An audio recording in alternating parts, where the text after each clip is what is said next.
There we go. Cool. Welcome everyone. I think we're just gonna like people are going to drop in. So I'm just going to start. I'm just going to start my presentation, and then people will just arrive mid through my talk, which is the least important of this morning. So everyone, I'm Nick. I'm the CTO, co-founder of Cookies, and I'm also the host of the Smart Cookies. So as you know, the Smart Cookies is a every 2 weeks kind of event. We may have a lower turnout this week because this is a half term, but I know that quite a lot of you do look on the YouTube channel and watch the post recording. Well, I don't have Emily with me today, so I'm going to be managing the chat as well, which normally Emily does. Now, please, during the talk, feel free to post your questions in the chat. Ideally, turn on, there's a little list where you can choose all panelists and attendees. So please feel free to turn on to all panelists and attendees so everybody can see the questions. We will go for a 20 minutes presentation and then 10 minutes QA at the end. But without further ado, today with me is a best-selling author, I can say it, a best-selling author and also a superhuman, James Church. Hi, James. How are you?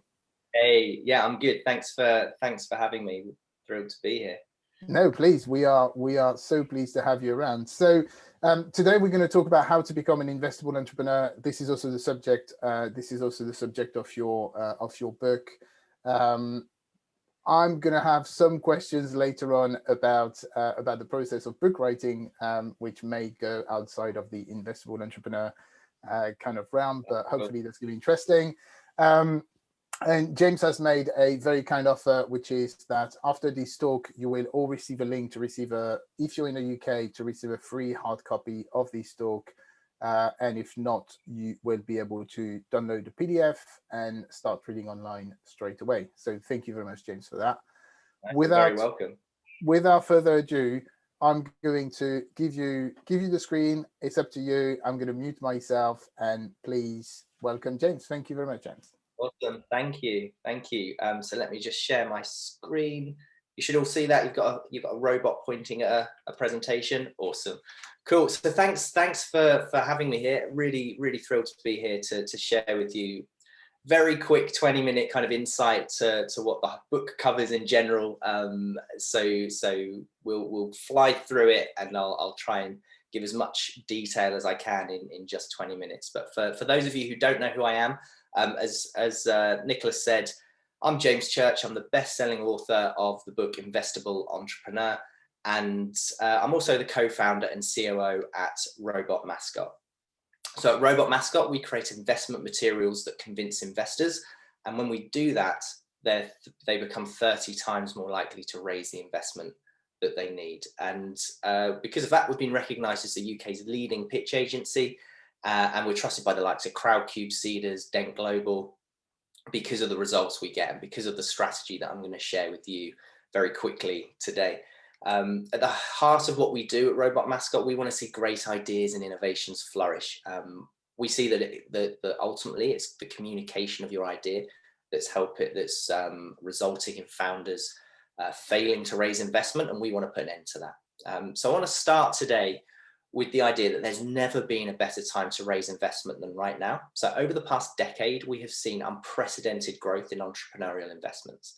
We're currently living in a time and a place that if you've got a $1 billion idea or a multi-million-pound idea, there's hundreds of thousands of people out there with the capital to fund it. There's the crowd, there's angel investors, there's VCs, there's family offices, there's whole organizations set up with the sole purpose of giving you money in a way that there just wasn't even 5 years ago, but certainly a decade ago.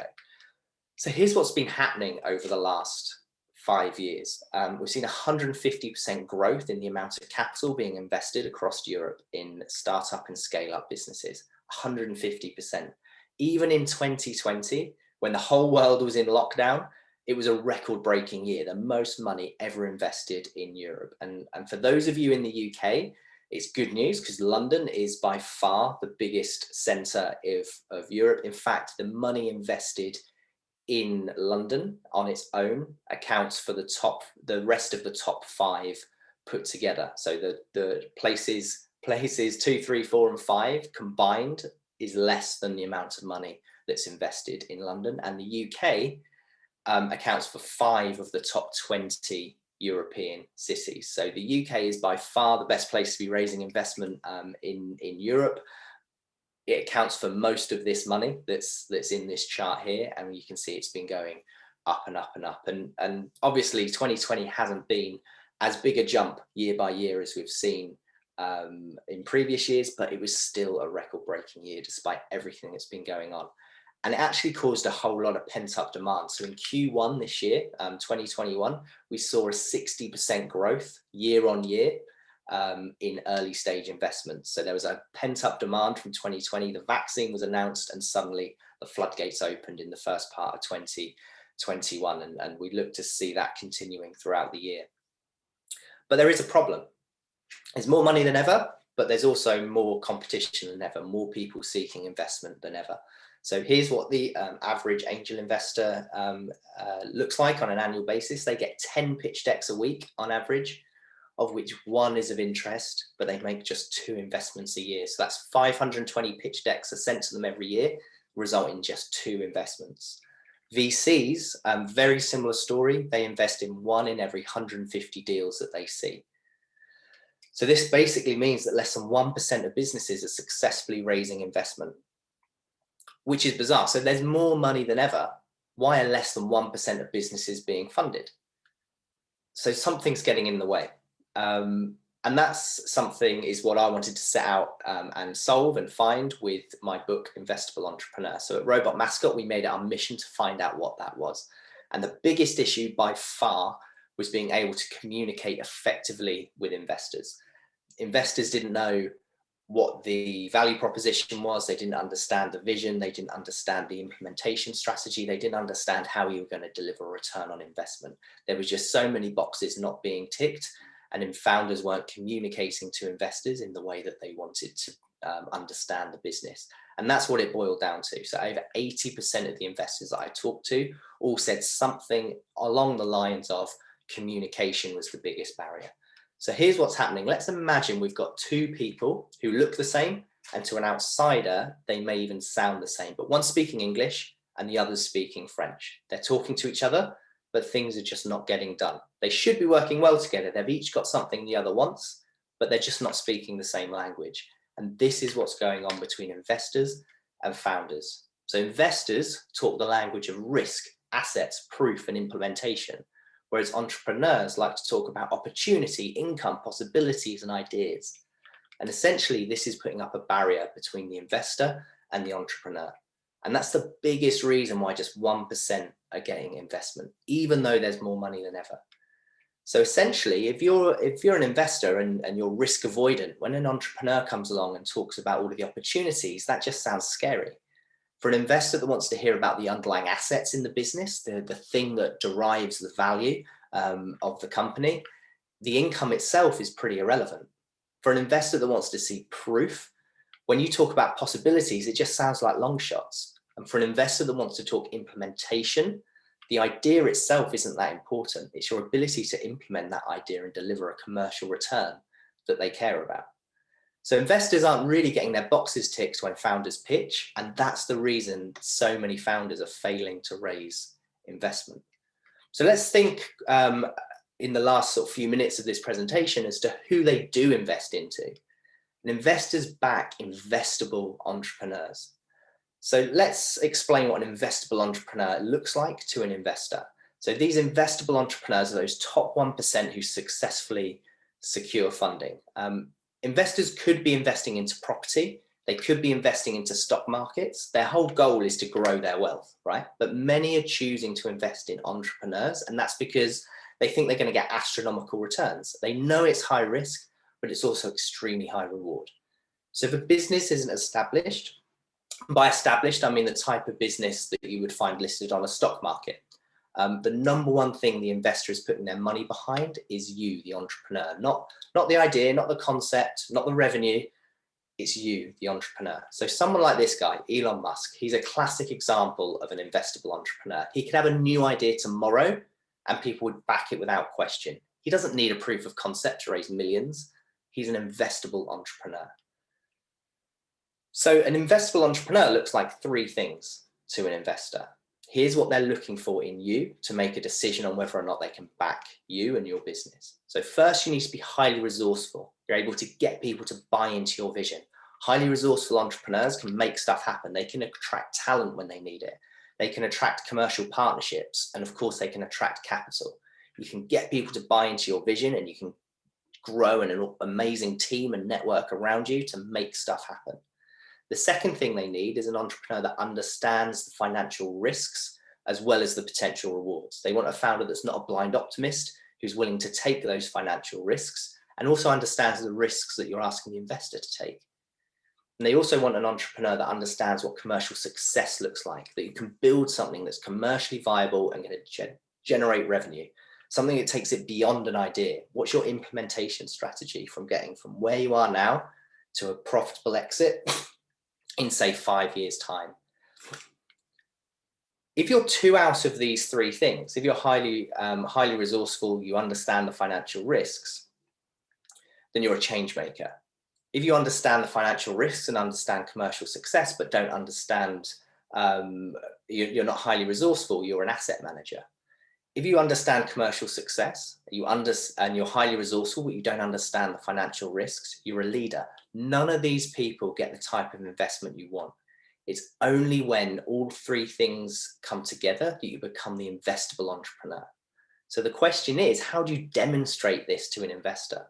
How can you prove to them that you have what it takes? You've got all of these three assets in your locker, and you're the investable entrepreneur that they can back. Well, there's three things that you need.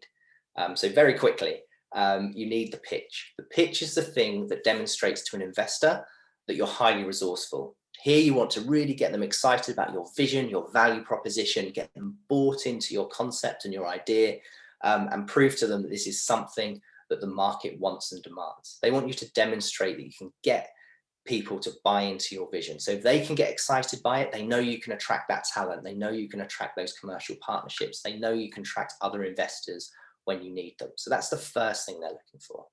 You then have your financial projections. These are the things that demonstrate the financial risks that you're asking the investor to take, as well as the potential rewards they could get. And then you have your business plan, your business strategy. And this is where you can demonstrate to an investor that you understand how to create commercial success. As an investor, I now know the vision you've pitched to me. I understand the risks. You've shown me the financial projections, but how are you actually going to get to those results? What are the stepping stones you're going to take to get me to that commercial reward, to get me to that profitable exit? By having these three critical fundraising assets in place, this is how you can demonstrate that you're an investable entrepreneur to an investor. You can send them those as physical assets and say, we've ticked all your boxes. We have got the plan to deliver you a return. So if you don't have the right pitch and it's not backed up by credible financial forecasts and a believable business plan, these three documents aren't in place, the investor doesn't view you as an investable entrepreneur. So what you're essentially saying with these critical fundraising assets in place, your pitch, your projections, your plan, what you're doing is you're signaling to investors that you're an investable entrepreneur, that you can be trusted with their money. So remember I said at the very beginning, there's more money than ever being invested into businesses. Essentially, investors are sitting on top of a massive pile of cash. So in the current situation, you're probably thinking money is the most valuable thing. But when you're an investor and you have all this money sitting behind you, it's there and it needs to be deployed. They have to protect their wealth. It's no good in the bank. All they're trying to do is identify a good risk. They're trying to identify a good entrepreneur to invest into. So remember, I said just 1% of founders are succeeding. So you have to demonstrate you're something special. You have to be able to demonstrate you're an investable entrepreneur. So unless that investor can look at you and they can see that you demonstrate those three things, that you're highly resourceful, that you understand the financial risks, and that you understand how to create commercial success, they're not going to invest. So in the language of the investor, the way that we demonstrate these things is through the pitch assets, the projection assets, and the plan assets. When these three critical fundraising assets come together, you end up in the top few % of founders seeking investment. So that brings me to the end. That's the theory. That's the concept that I explore in my book, Investable Entrepreneur. It goes through those assets in more detail, how to create the perfect pitch, how to craft your communication around these assets. And as Nicholas said, I'm happy to send a free hard copy of the book to anyone who wants it. We'll send you a link after the event on how to claim that copy of the book. If you're outside of the UK, unfortunately, we can't send it outside of the UK, but we can send you a PDF copy. So we'll give you a link to get the PDF copy of the book as well. Final thing before we move to questions, sorry, excuse me, is we have a free pitch ready scorecard. You can benchmark your ability to raise investment. How good are your 3 assets? Benchmarks you against those things. You can test yourself. It's completely free. It takes less than 5 minutes. You get a free 12-page report with suggestions on how you can improve your pitch, your projections, and your plan. All you need to go is go to pitchready.co.uk and start the assessment, and you'll get that free 12-page report off the back of that. So if you're seeking investment in the next 6 to 12 months, it's well worth exploring that and seeing where you currently sit and how investable you are right now. And that's it. If you want to connect with me, I'm on LinkedIn. I've got a Facebook group called Investable Entrepreneur where I share insights and answer questions on a regular basis. So feel free to join that Facebook group. And that brings me to the end. I think I hit almost 20 minutes. So Well, thank you. That's the very first time somebody hits the 20 minutes mark and we don't go over. Thank you. That was a well-prepared speech. Is my internet, are you still there, James? Hello? Hey, mate. Hello? I'm not sure if that's me or you, but you've gone very robotic. Yes, wait a minute. I think I know what's going on. It's obviously, I must have left one of my other team. There you go. I don't know. Either my internet is going wrong or I have another like Google Hangout meeting that is being. I think you're back. There we go. Cool. Hello. Sorry about that. Thank you very much. Thank you very much for that chat. So typically when we meet entrepreneurs at different stage in their journey. Sometimes we meet them, it's their first business and they want to build something new. Sometimes we will meet them when they've already exited 1 or 2 businesses in the past, and therefore they're looking to build something new, but they have that kind of like commercial sense and that business acumen that first-time founders sometimes do not have.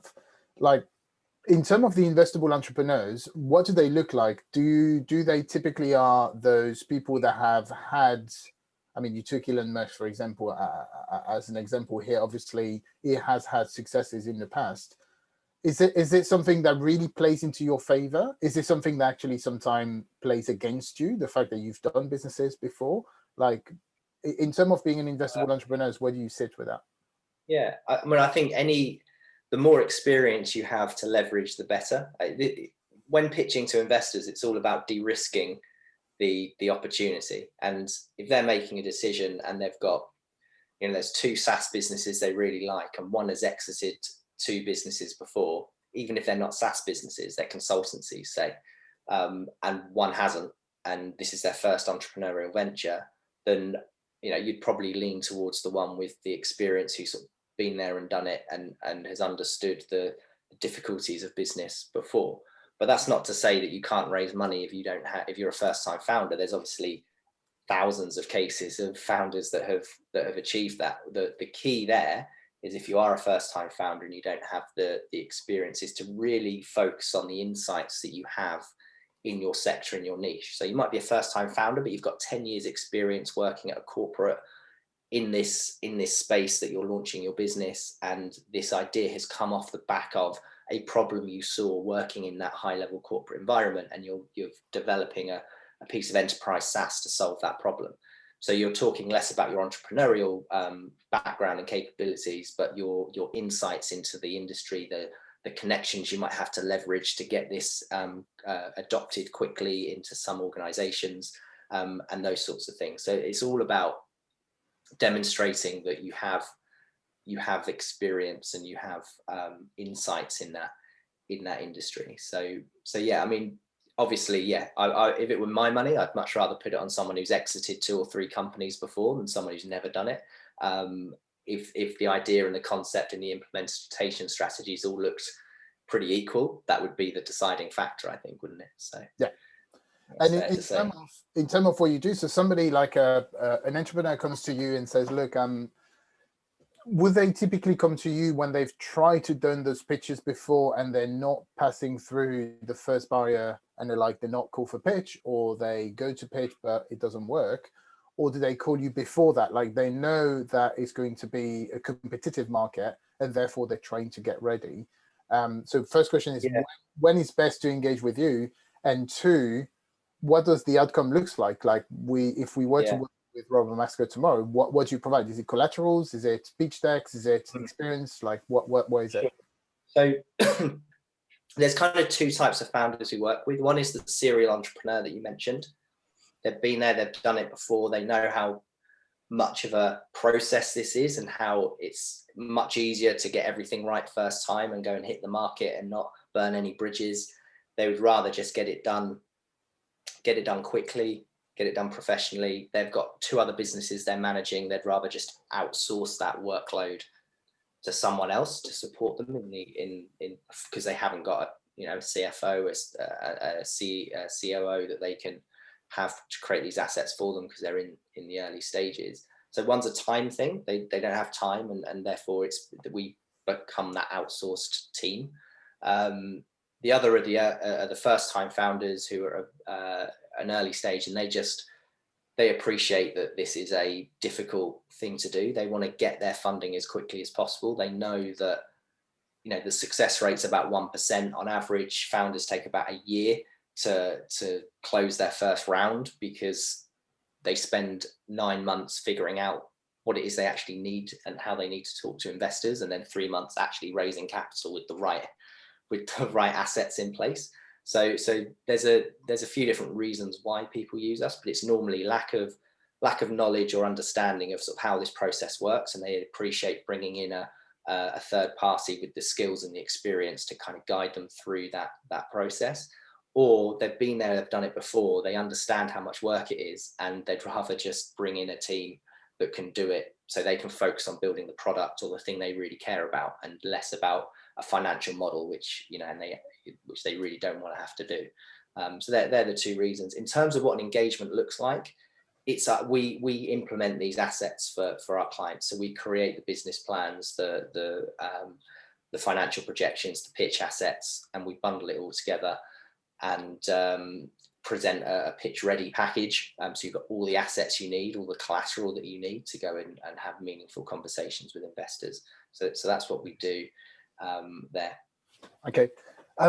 So good. A question from David in the chat, which says basically, so his question is, how do you pitch a proposition which aim to change the way part of B2B market works? Essentially, how do you pitch something that is extremely difficult to prove until implementation? I think that's the core of the question here. Yeah, that's a good question. How do you prove something until? So you need to. One is kind of desk research and doing as much kind of research that there's a need for this. You can pitch this idea to people and get commitments before you've built it, right?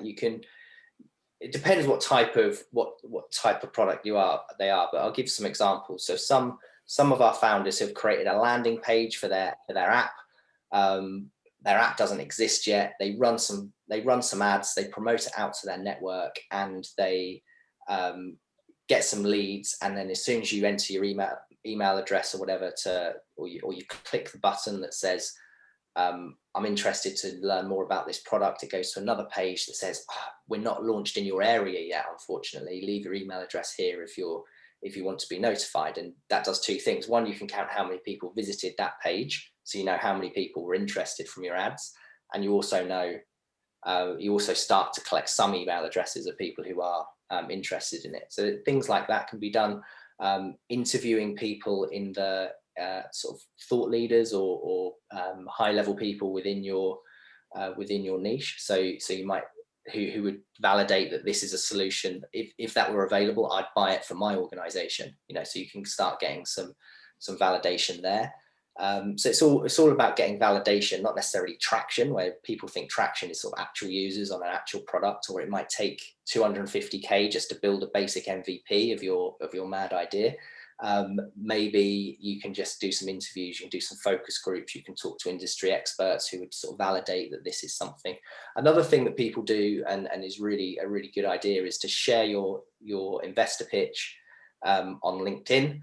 Presumably you're connected with a load of people who are similar to you in a similar industry, and you can share that on LinkedIn and say, look, I'm looking to raise funds for a new project in the next 6 months. I'd love to get your feedback on my pitch. And two things will happen. One, your network will validate this and they'll go, wow, this is awesome. We absolutely need this in the market. Good luck with the project. And two, there'll be people you didn't even know in your network who are angel investors, they don't call themselves angel investors. They're CFOs of other companies, or they're CEOs and founders, who will message you and say, this looks awesome. Let me know when your round goes live. I'd love to talk about potentially investing in this. And I've seen that happen lots with founders. And so it's just about pushing out there your idea, not holding on to your idea, worried that people are going to steal it. Because like I said, implementation is where the value is.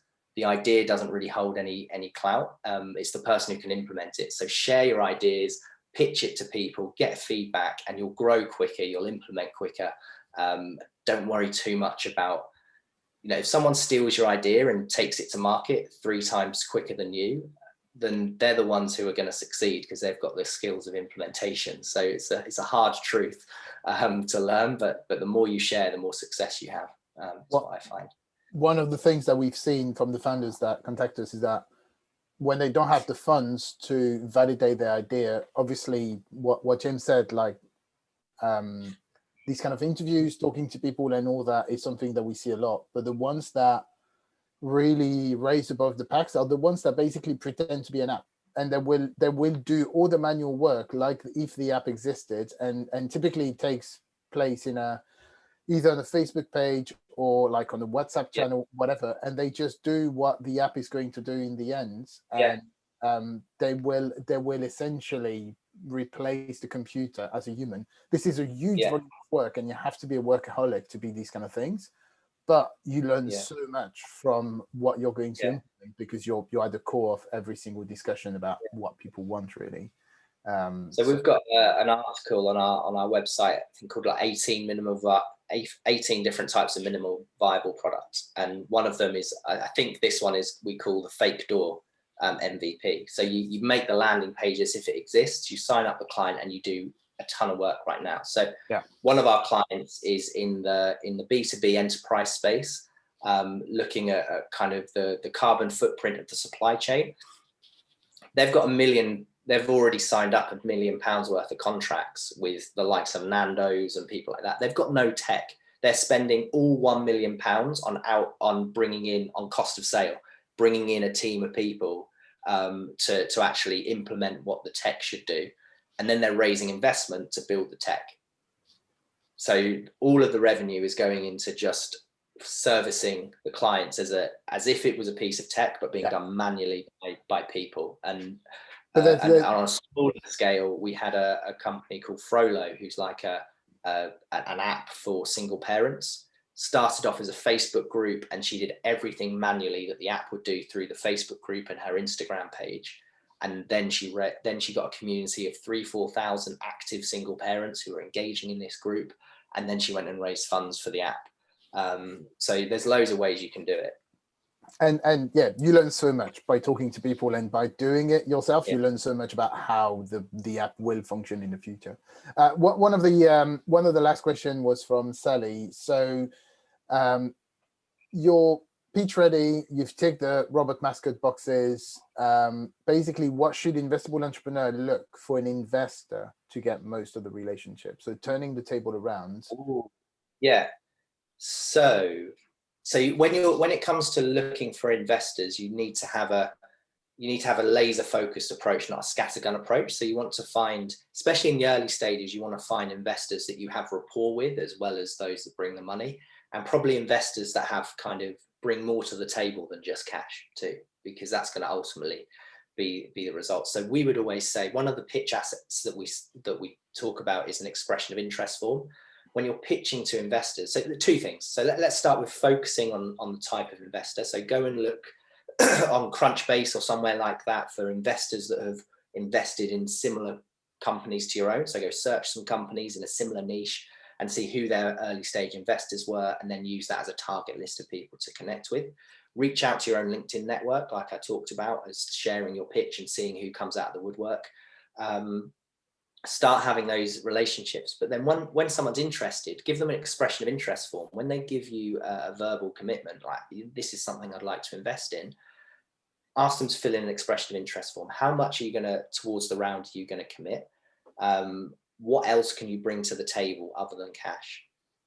And you were then interviewing the investors. And what you want to do is get to the point that, let's say you're raising 500K, get 750K's worth of expression of interest forms. And then you can go through those and go, I really like this investor. They bring this to the table as well as money. You can rank them in order and you can ring them back one by one. We're oversubscribed for our round. We've got 750K committed. We only need 500K. We're not planning on overfunding. Are you in? 99.9% of the time, they're going to say yes, because they've been validated by other investors. Then they're not just passionate about this. Other people have seen that this is great as well. And you can target the ones that you most want on your team, are the ones that you most want involved in your business. And then if they drop out, if they say for whatever reason, actually, that money is no longer available, I'm really sorry, I need to pull out. It doesn't matter, because you've got backups, you're oversubscribed. So it puts you in control. So if you can manufacture that situation by having a really focused, targeted list of people that you're going to pitch to, who you know are going to be interested in your sector and in your idea and in your stage of investment, and then you can get their expressions of interest and kind of turn the tables as if you're interviewing the investor, then it puts you in much more control. So that's what I'd say in answer to that. Sally, if you want another video that talks about that, we've interviewed an investor called Tim Morgan from 1000 VC. I think it was a couple of weeks back now. And the video is available on YouTube. So if you go to our YouTube channel and you look for Tim Morgan, he explains what is the dynamic between founders and VCs and how to get more than just money, basically. It was a very nice chat. And okay, that's going to be my last question. How does it feel to have written a book, and what's the process with that?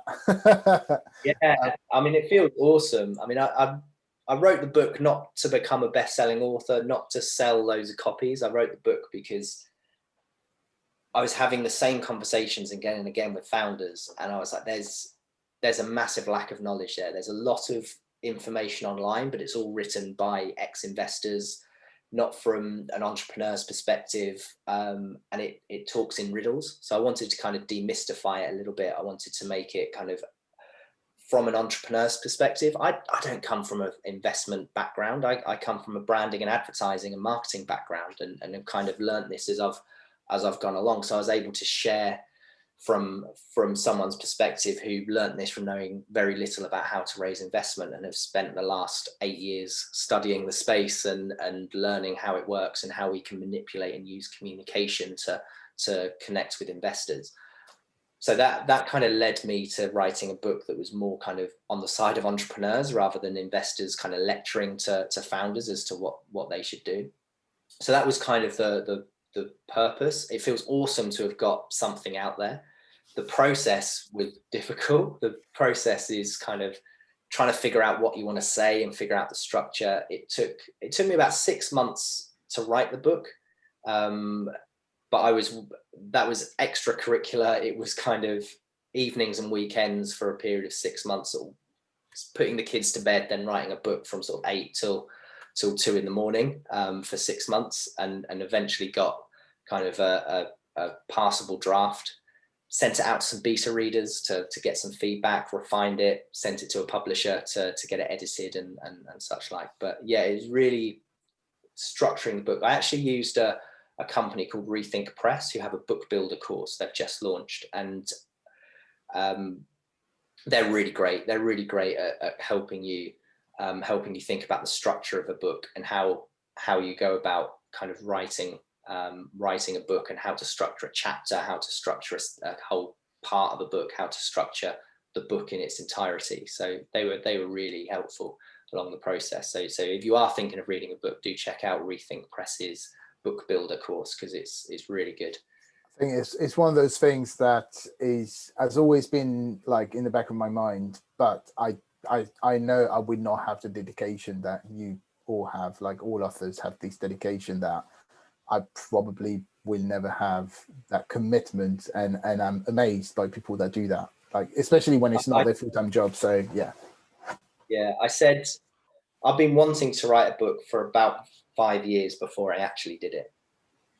It's always one of those things. It's like, yeah, I'll do that one day, and you never get around to it. So I just had to really just say, look, I'm going to do this, and I'm going to treat it as an extra project. And I had my son had started to grow up. He was a little bit older, and it gave me the time to focus on it a little bit more. And it's just getting the right time to really. It's about finding the right subject as well. That is not too dry, that people will like. I'm going to write a dad jokes book. There we go. That's what I'm going to write. That's the only thing I think I can talk about. Anyway, James, thank you so much for your time today. As we all know, so that video was recorded. Emily's feeling poorly today, so we're not going to have a typical email going out today. It will probably be early next week, but that video will find itself on YouTube for everybody to revisit and reshare. We'll keep track on questions as well on YouTube, and we will kindly take on the offer from James and send you all access to get a free hard copy of the book, or a downloadable PDF if you really can't wait. So James, thank you so much for that. Very welcome. Thanks a lot, everyone. Have a very great day. And James, I catch up with you very soon. Thank you very much for your time. Thank you. Cheers, guys. Thanks, everybody. Thanks for having me. See you in 2 weeks. Bye, Bye, everyone.